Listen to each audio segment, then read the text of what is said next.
खास बुलेटिन में आपका स्वागत है। मैं हूं आपके साथ तान्या वर्मा। तो चलिए शुरुआत करेंगे बुलेटिन की। दिल्ली में तेजी से बढ़ रहे वायु प्रदूषण को देखते हुए दिल्ली सरकार ने BS4 और डीजल बसों की आवाजाही पर पूरी तरह से रोक लगा दी है, जिसके चलते उत्तराखंड परिवहन निगम की 194 बसें दिल्ली में प्रवेश नहीं कर पा रही। उत्तराखंड परिवहन निगम की पुराने मॉडल की डीजल बसों पर दिल्ली तक लगी रोक से यात्रियों को काफी दिक्कतें हो रही हैं। बड़ी संख्या में दिल्ली जाने वाली बसों का संचालन न हो पाने की वजह से यात्रियों को काफी दिक्कतों का सामना करना पड़ रहा है। निगम की ओर से जारी सूचना के मुताबिक निगम 180 CNG बसें दिल्ली मार्ग पर संचालित कर रहा है। BS6 मानी की 12 वॉल्वो बसों में फेरे बढ़ाए गए हैं और 130 नई बसों में 77 को दिल्ली मार्ग पर संचालित किया जा रहा है। बाकी 53 भी जल्द ही चलाई जाएंगी और संचालित बसों के फेरे बढ़ा दिए गए हैं। जो बसें दिल्ली में प्रवेश नहीं कर पा रही, उन्हीं यात्रियों की जरूरत के अनुसार मोहननगर कौशाम्बी दिल्ली सीमा तक पहुंचाया जा रहा है। इससे आगे सवारियों को भेजने के लिए दिल्ली परिवहन विभाग DTC बसों के संबंध में समन्वय बनाया जा रहा है।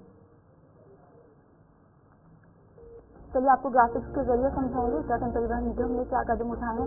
उत्तराखंड परिवहन निगम के पास 180 BS6 CNG बसें उपलब्ध, जिन्हें दिल्ली मार्ग पर किया जा रहा है संचालित। BS6 मॉडल की 12 वॉल्वो बसें के बढ़ाए गए फेरे रिशेड्यूलिंग कर दिल्ली मार्ग पर किया जा रहा है संचालित। निगम की ओर से खरीदी गई है 130 BS और CNG 6 नई बसें। 73 बसों को दिल्ली मार्ग पर किया जा रहा है संचालित। बाकी बचे 53 बसें भी जल्द ही चलाई जाएंगी। दिल्ली मार्ग पर संचालित बसों के बढ़ाए गए फेरे।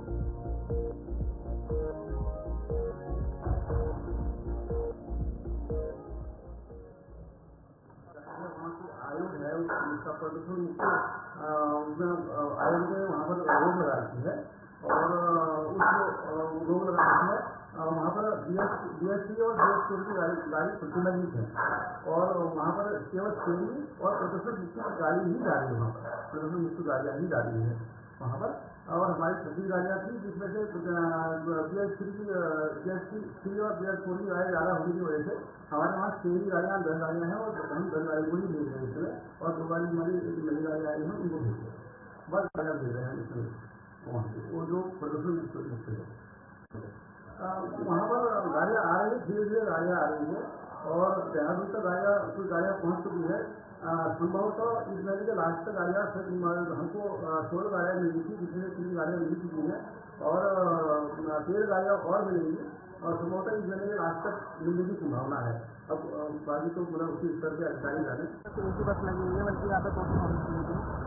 है नहीं दिल्ली के लिए कम है। उत्तराखंड कल्याण वाली यहाँ से मुरादाबाद होकर जम्मू वाया मुरादाबाद होकर ट्रेन लेने पड़ेंगे गवर्नमेंट से। वो तो देखो दिल्ली गवर्नमेंट ने बंद करी है, उत्तराखंड गवर्नमेंट को तो पूरा परिबंधन रखना चाहिए ना। उसको तो वहाँ तक UP बॉर्डर तक तो भेजनी चाहिए, दिल्ली में से आनी।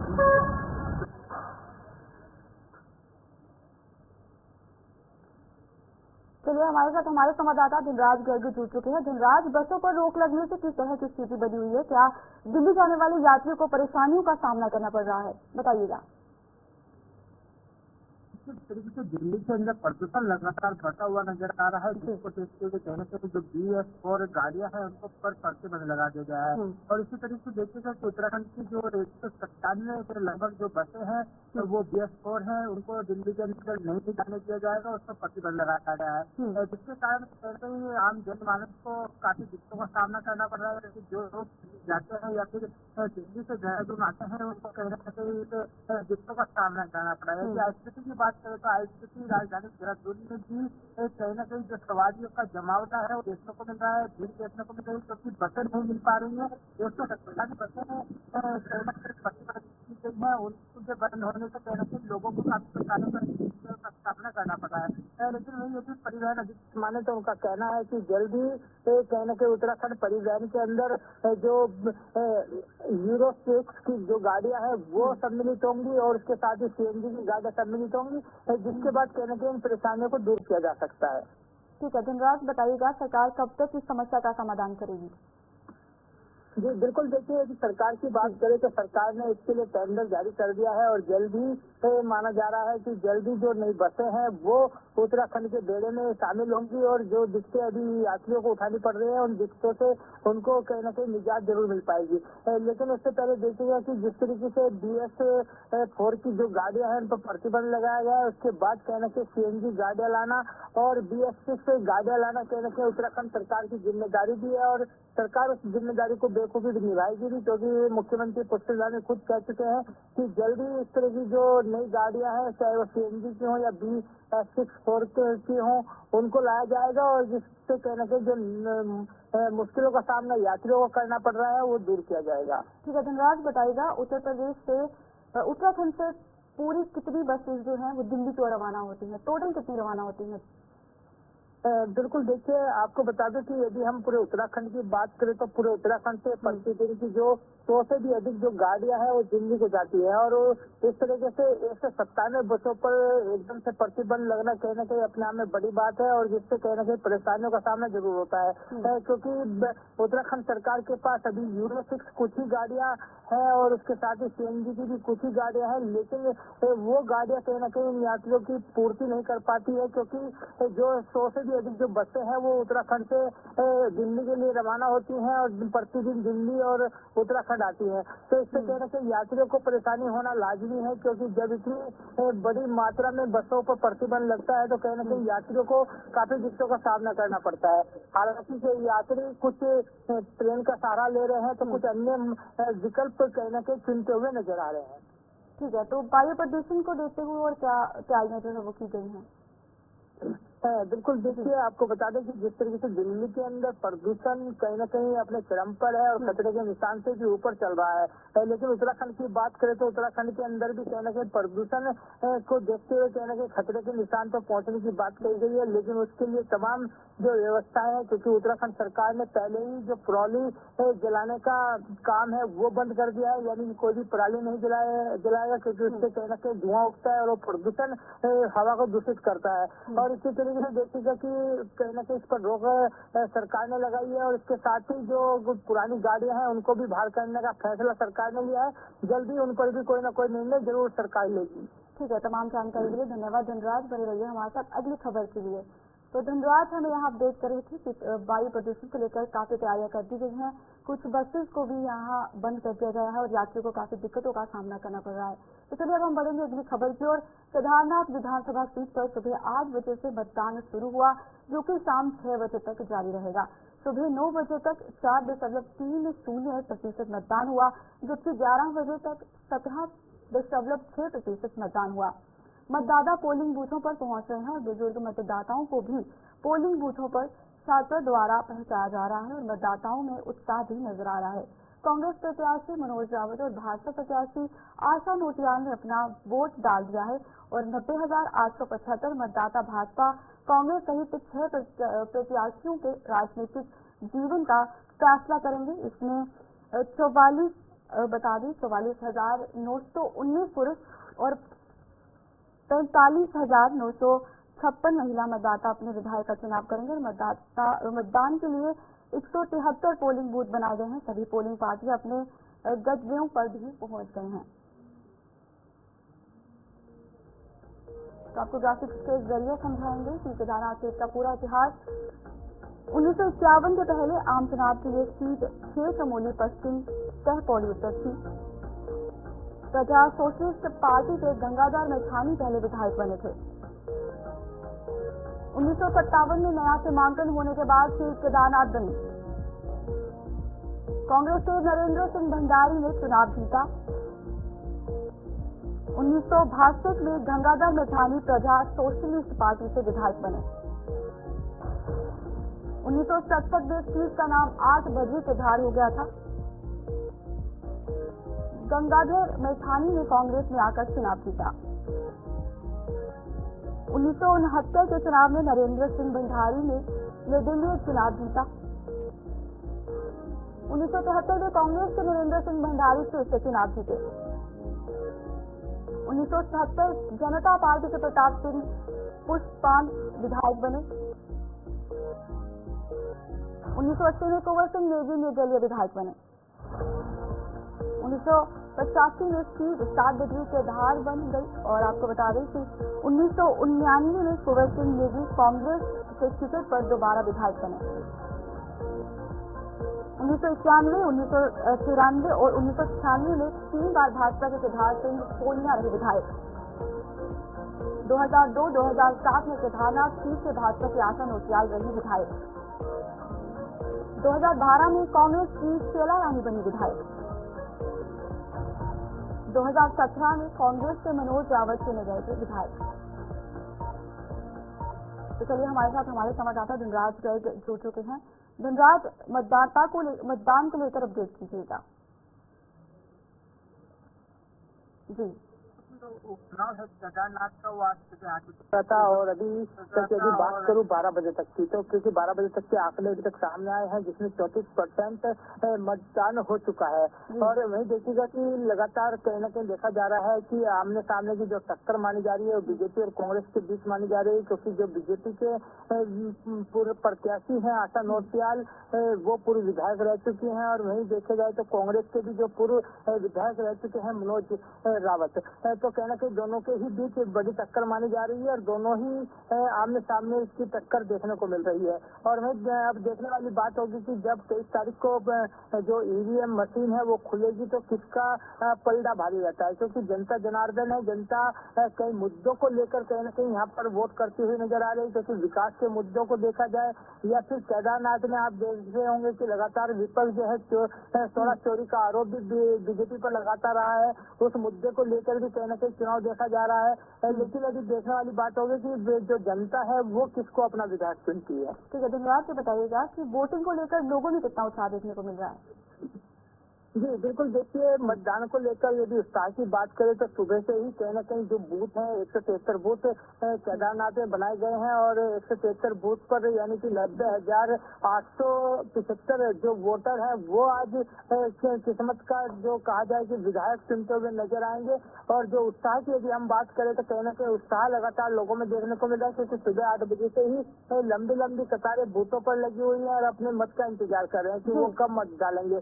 और खासकर बता दें कि युवाओं का उत्साह की बात करें या फिर बुजुर्गों के उत्साह की बात करें, तमाम जो बुजुर्ग हैं वो भी कहीं न कहीं बूथों तक पहुंच रहे हैं और अपने मतदान करने का जो कहा जाए कि इंतजार कर रहे हैं। लेकिन वही देखिएगा कि प्रशासन की तरफ से ऐसा भी एक नियम निकाला गया है कि जो बुजुर्ग हैं उनको लाइन में नहीं लगने दिया जा रहा है, उनको साइड से ले जाकर वोटिंग करा दी जा रही है। ये कहीं न कहीं अपने आप में एक बड़ा फैसला निर्वाचन आयोग ने इस बार लिया है, क्योंकि लगातार देखा जाता है कि बुजुर्ग को काफी दिक्कतों के बाद कहीं न कहीं वो लाइनों में लगकर वोट डालते हैं। लेकिन इस बार जो व्यवस्था निर्वाचन आयोग की तरफ से की गई है उसकी कहीं न कहीं वाहवाही बुजुर्ग करते हुए नजर आ रहे हैं। ठीक है धनराज, ये बताइएगा कि मतदान के दौरान कोई अप्रिय घटना तो सामने नहीं आई?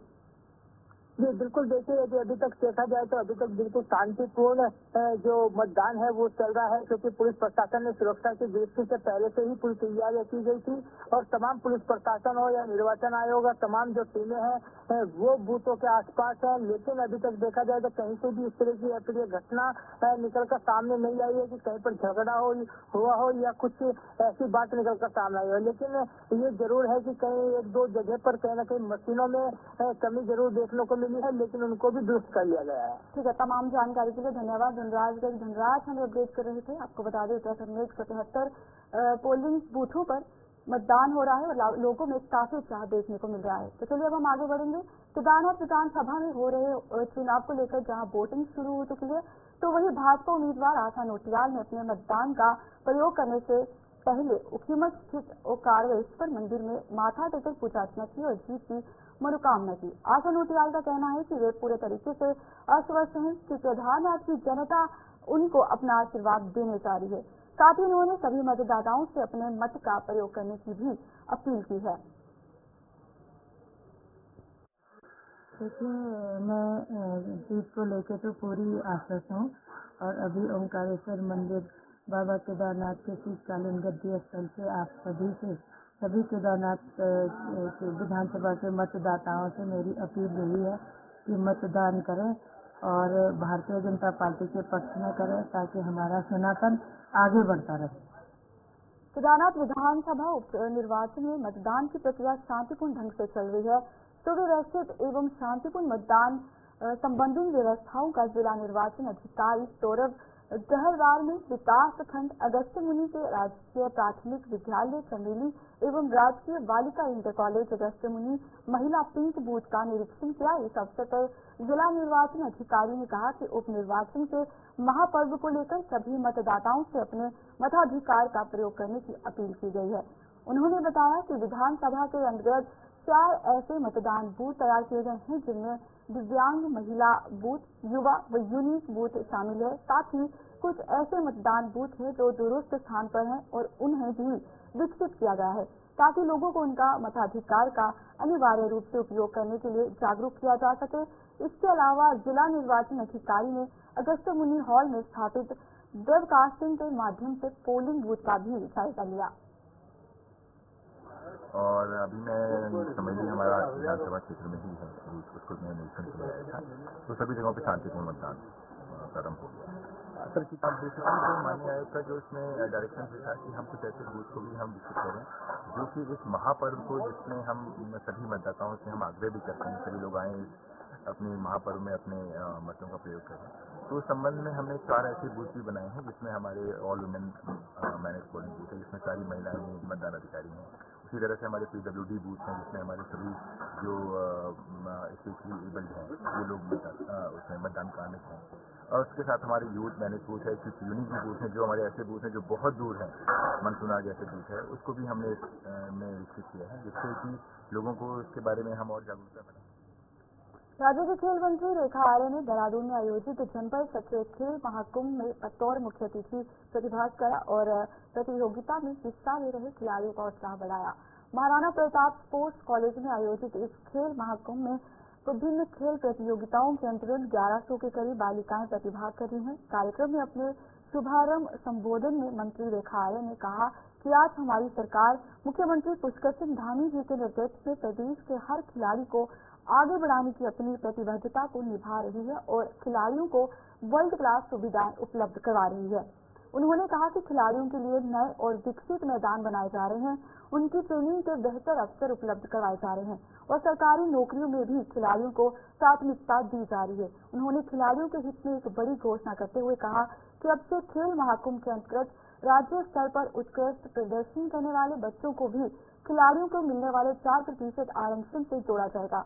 उन्होंने बताया कि इसके लिए विभाग के द्वारा प्रस्ताव भी तैयार कर लिया गया है और जल्द ही इसे लागू भी कर दिया जाएगा। देखिए, आज देहरादून जनपद स्तरीय खेल महाकुंभ की शुरुआत हो गई है।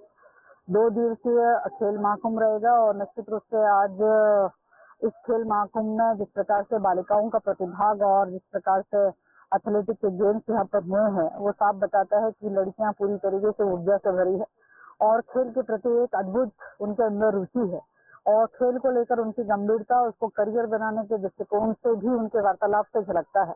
तो निश्चित रूप से इस प्रकार के खेल महाकुंभ एक सुंदर अवसर जो है वो हमारे खिलाड़ियों को देने का काम करता है। मैंने बहुत शुभकामना दी है कि बहुत जल्द आपकी हमारी मुलाकात जो है वो राज्य स्तरीय खेल महाकुंभ में होगा और निश्चित रूप से यही बच्चे जो विभिन्न जनपदों में जनपद स्तरीय खेल महाकुंभ से उत्तीर्ण होते हुए जो है राज्य स्तरीय में पहुंचेंगे और यही राज्य स्तरीय वाले में से बहुत सारे बच्चे ऐसे सेलेक्ट होंगे, मुझे उम्मीद है, जो कि नेशनल गेम में पार्टिसिपेट करेंगे, जो कि 2025 के जनवरी माह के 28 तारीख से हम लोग प्रारंभ करने जा रहे हैं। तो बहुत शुभकामनाएं हैं और सबके मन में है कि हमारा उत्तराखंड यदि हमें जिताना है तो निश्चित। उत्तराखंड में बिजली उपभोक्ताओं पर प्रीपेड मीटर लगाने के फैसले को लेकर विवाद बढ़ता जा रहा है। हल्द्वानी के कांग्रेस विधायक सुमित हृदय से इसे जनता पर थोपा गया तो गलती पर मान बताया और जोर देकर कहा कि वे किसी भी हालत में प्रीपेड मीटर नहीं लगाने देंगे। विधायक सुमित हृदय ने कहा कि ये फैसला आम जनता के हितों के खिलाफ है। लोग पहले ही महंगाई और बेरोजगारी जैसे समस्याओं से जूझ रहे हैं, ऐसे में प्रीपेड मीटर लगाना उनके आर्थिक बोझ को और बढ़ा देगा। उन्होंने ये भी कहा कि इस फैसले से बिजली आपूर्ति में अनिश्चितता बढ़ेगी और जो सीधे तौर पर उपभोक्ताओं को नुकसान पहुंचाएगी। का प्रीपेड मीटर आना उत्तराखंड में तय हो चुका है, सरकार ने तो नीति बना दी है। आम जनमानस वैसे ही इतनी अर्थव्यवस्था से परेशान है, बेरोजगारी से परेशान, महंगाई से परेशान है और उसके बाद प्रीपेड जैसे मोबाइल होता है, पहले रिचार्ज करोगे तब मोबाइल चले, प्रीपेड मोबाइल जैसे होता है, प्रीपेड बिजली का जो मीटर है पहले आप उसमें पैसा डालोगे तो घर में बिजली आएगी। अब पहले इंसान ये सोचेगा कि मैं अपनी किस्त जमा करूं, बच्चों के स्कूल की फीस जमा करूं। आमदनी 98, खर्चा 2 रुपया जिस सरकार में हो चुका है, वहां पे ये जो प्रीपेड मीटर है बहुत बड़ा अभिशाप आम जनता के लिए साबित होगा। कांग्रेस पार्टी इसका पुरजोर विरोध करेगी। अब जनता को ये करना पड़ेगा, अगर ये प्रीपेड मीटर लग गया तो पहले उसको रिचार्ज करेंगे, तब घर में बिजली आएगी। केदारनाथ के चुनाव में भी हमने गांव-गांव ये बात बताई, वहां के लोगों को ये बात नहीं पता थी कि कितना बड़ा घात लगाए हुए सरकार बैठी है अव्यवस्थाओं पर। तो अवश्य इसका कांग्रेस पार्टी बहुत बड़ा एक विरोध प्रदर्शन भी करेगी और कांग्रेस इसके सख्त खिलाफ है और किसी भी हाल में ये प्रीपेड मीटर उत्तराखंड में नहीं लगे। रुड़की के निजी अस्पताल में टेस्ट के बाद महिला की मौत होने के मामले में मरीजों द्वारा अस्पताल में हंगामा किया गया और जिसके बाद अस्पताल का स्टाफ मौके से फरार हो गया था। सूचना मिलने के बाद एसएमओ हरिद्वार डॉक्टर अनिल वर्मा और औषधि निरीक्षक अनीता भारती अस्पताल पहुंचे और जांच पड़ताल की बात में अस्पताल पर ताला जड़ दिया। उन्होंने बताया कि ऐसे लापरवाह अस्पताल संचालकों के खिलाफ स्वास्थ्य विभाग की कार्रवाई लगातार जारी है। उन्होंने बताया कि लोग भी स्वयं जिम्मेदार बने हैं और ऐसे अस्पतालों में जाने से बचें। किसी भी व्यक्ति की जान बेहद कीमती है। उन्होंने मृतका के पति रविंद्र कुमार को भी जांच पड़ताल के लिए कार्यालय बुलवाया है। साथ ही कहा है कि संबंधित आशा पर भी लापरवाही मिलने पर कार्रवाई की जाएगी। वहीं औषधि निरीक्षक अनीता भारती ने भी मेडिकल स्टोर का निरीक्षण किया। के द्वारा संज्ञान में ला गया था कि डायमंड अस्पताल रुड़की में कोई मौत हुई है, तो हम तुरंत अपनी टीम को लेकर के मैं यहाँ पहुंचा हूँ और मैं कंसल्ट सर से बात की। वो ओटी में है, मैं कहा आप भी आ जाइए, देखते हैं क्या कारण रहा। जिनकी डेथ हुई उनके पति भी नहीं है, तो उन्होंने बोला लगभग 8 बजे पेशेंट यहाँ लाया गया था, तो परंतु रेफर किया गया था एम्स किया ढूंढ के लिए। अब कौन इसको यहाँ लेकर के आया, कौन मीडिएटर है, कौन दलाल है, कौन क्या है, ये जांच का विषय है। अब यहाँ ऑपरेशन में डेथ हो गई, बच्ची बिल्कुल ठीक है, ऑपरेशन उसका हो चुका है, ये मरीज ने बताया। ये डॉक्टर यहाँ कोई नहीं है, केवल यहाँ 1-2 पैरामेडिकल स्टाफ है, उन्होंने मेरे को बताया। अभी अस्पताल को बंद कर दिया गया है और क्योंकि दोनों तरफ बंद कर दिया, ऊपर एक तो बैंक है, इसलिए हम सारे को फील भी नहीं कर सकते। सर क्या मानते हैं, इससे पहले 2 बार कार्रवाई कर चुके, एक बार 50,000 की, एक बार 2 लाख रुपए इसी अस्पताल में। हम ये कहना चाहते हैं मीडिया के द्वारा आप लोगों को कि भ्रामक प्रचार ये ना करें अस्पताल वाले, ताकि सीधे भोले लोग आ जाते हैं वो बहकावे में आकर के। सरकारी अस्पताल अगर रेफर कर रहा है उसका बड़ा कारण होगा, कुछ कमियां होंगी, खामियां होंगी, और ये डॉक्टर नहीं देखते, ऑपरेशन करते हैं, बच्चे की ज्यादातर मृत्यु हो जाती है। तो इसलिए मैं ये कहना चाह रहा हूँ, अगर कार्रवाई तो होगी, कार्रवाई छोड़ दो, लेकिन आगे ऐसी पुनरावृत्ति ना हो। हम आप लोगों के माध्यम से भी ये कहना चाहते हैं कि आप लोग भी आम आदमी को बताएं कि ऐसे मत जाएं। अब पूर्व में भी हम लोगों ने इस पर जुर्माना लगाया। मुझे अभी भी सूचना मिली थी हरिद्वार में कि इस वक्त कि डायमंड हॉस्पिटल में किसी की डेथ हो गई है और यहाँ पे दवाइयों का संचालन भी हो रहा है। और मैं मौके पे पहुंची हूँ, मैंने मेडिकल स्टोर वाले से जो चेक किया, वहाँ पे लाइसेंस उसने मुझे दिखाया, लड़का फार्मासिस्ट है, उसका लाइसेंस भी मुझे दिखा दिया। उसका कहना है कि जिस वक्त ये हादसा हुआ है वो वहाँ पे था नहीं, वो बाद में आता है एक्सपर्ट, और उसके द्वारा वही दवाइयाँ दी जाती है जो इनके द्वारा प्रिस्क्राइब की जाती है। अगर दवाइयों की ऐसी कोई बात आती है, फिलहाल तो अभी कोई नहीं। हल्द्वानी में नए बिजली घर के निर्माण को लेकर योजनाएं बन गई हैं, लेकिन इस पर आईटीआई छात्रों का विरोध सामने आया है। ऊर्जा निगम ने 33 केवी क्षमता का बिजली घर आईटीआई डहरिया की जमीन पर बनाने का प्रस्ताव भेजा था, जिसे आईटीआई प्रबंधन, लोक निर्माण विभाग और राजस्व विभाग की सहमति प्राप्त हो चुकी है। अब इसे शासन से अंतिम मंजूरी के लिए प्रशासन के पास भेजा गया है। वहीं दूसरी ओर आईटीआई के छात्रों ने इस योजना का विरोध करते हुए मांग की है कि आईटीआई की जमीन का उपयोग उनके लिए वर्कशॉप या मैदान के रूप में किया जाना चाहिए। उनका कहना है कि इस मुद्दे पर आईटीआई प्रधानाचार्य और डीएम का बैठक करनी चाहिए ताकि छात्रों के हितों का ख्याल रखा जा सके। हमारे प्रिंसिपल सर ने ये सूचना दी था कि बच्चों के लिए और इससे अच्छा क्या करा जा सके, कि यहाँ पे इसके बदले आईटीआई की तरफ से कुछ अच्छा बने जिससे हम देखें और कुछ सीखे। इस वजह से कुछ अच्छा सोचना चाहिए और इस जगह को खाली ही रखना चाहिए। इससे हमें थोड़ा खुला मैदान मिलेगा, जिससे हमें गाड़ी और कुछ और बच्चों के लिए खेलने की जगह मिलेगी। तो उसके प्रिंसिपल द्वारा कहा जा रहा है कि अगर इसकी सारी जिम्मेदारी प्रशासन की गलती है कि इस जगह पे ये पावर हाउस बनाया जा रहा है। जो पावर हाउस बनाने के जिसने दिया है सबसे पहले उसी को नहीं चाहिए, तो उसने किस सोच से रखी है पावर हाउस क्यों बनाने दिया। चाहे बच्चे हैं, आईटीआई है, ऐसे लोग जैसे आईटीआई छात्र पढ़ रहे हैं, उनको कुछ नुकसान हो जाएगा, उसका जिम्मेदारी कौन होगा। सर जो ऑर्डर दे रहा है जैसे प्रिंसिपल की भी नहीं चाहिए, सर ने ऑर्डर दिया है बनाने के लिए, ऐसा कुछ नहीं है, मैंने आपको पहले ही बता दिया कि मैंने कहा जो भी कार्रवाई हो रही है वो डीएम साहब के निर्देशन में हो रही है और शासन के गाइडलाइन में हो रही है और मेरी तरफ से उसमें कोई बचने की कोई ऐसी बात ही नहीं। हमारी जिम्मेवारी सुरक्षा मानकों को लेकर है, जो कि सुरक्षा मानक। हल्द्वानी के दमुवा डूंगा क्षेत्र के 16 नवंबर को हुई बड़ी चोरी का मामला काठ गोदाम पुलिस ने 12 घंटे के भीतर सुलझा लिया। पुलिस टीम ने 2 साथी चोरों को गिरफ्तार कर उनके पास से 7.9 लाख के बहुमूल्य जेवरात और अन्य कीमती सामान बरामद किया। आपको बता दें कि 16 नवंबर को काठ गोदाम थाना क्षेत्र के वार्ड नंबर 37 स्थित वादी कृष्ण राम के घर से अज्ञात चोरों ने ताला तोड़कर सोने चांदी के जेवरात, गैस सिलेंडर, नकदी और अन्य सामान चोरी कर लिया था। इस मामले में 19 नवंबर को बीएनएस के तहत मामला दर्ज किया गया था, जिसके बाद एसएसपी प्रहलाद मीणा के निर्देश पर पुलिस अधीक्षक हरवंश सिंह, क्षेत्राधिकारी नितिन लोहानी और थाना अध्यक्ष दीपक विष्ट के नेतृत्व में एक पुलिस टीम गठित की गई। टीम ने गहन जांच के बाद आरोपी गौरव कुमार और बबलू आर्य को महिला चोफला स्थित वृद्धाश्रम से गिरफ्तार किया और बताया जा रहा है कि गिरफ्तार आरोपी साथी अपराधी है और इससे पहले भी चोरी की घटनाओं में शामिल रहे हैं और घटना के बाद आरोपी चोरी का सामान लेकर लखनऊ भागने की योजना बना रहे थे। डमाडोंगा क्षेत्र में एक परिवार के बाहर जाने पर उनके घर में चोरी की गई और उनके द्वारा बताया गया उनके घर का कुछ घरेलू सामान और कुछ जेवरात जो है वो चोरी कर लिए गए। तो इसमें थाना काठगोदाम में एफआईआर पंजीकृत की गई और एफआईआर पंजीकृत करने के बाद में जो काठगोदाम थाना अध्यक्ष दीपक जी उनकी नेतृत्व में एक टीम हमने गठित की और इस टीम के द्वारा जो 2 चोरों को गिरफ्तार किया, जिनके कब्जे से जो है जो चोरी किया हुआ सारा सामान बरामद कर लिया गया और जो बरामद सामान की कीमत 8 लाख रुपए का था। इनमें से जो एक अभियुक्त है गौरव, उसका पूर्व में जो उत्तर प्रदेश के खास बुलेटिन में फिलहाल इतना ही। मुझे दीजिए इजाजत। नमस्कार।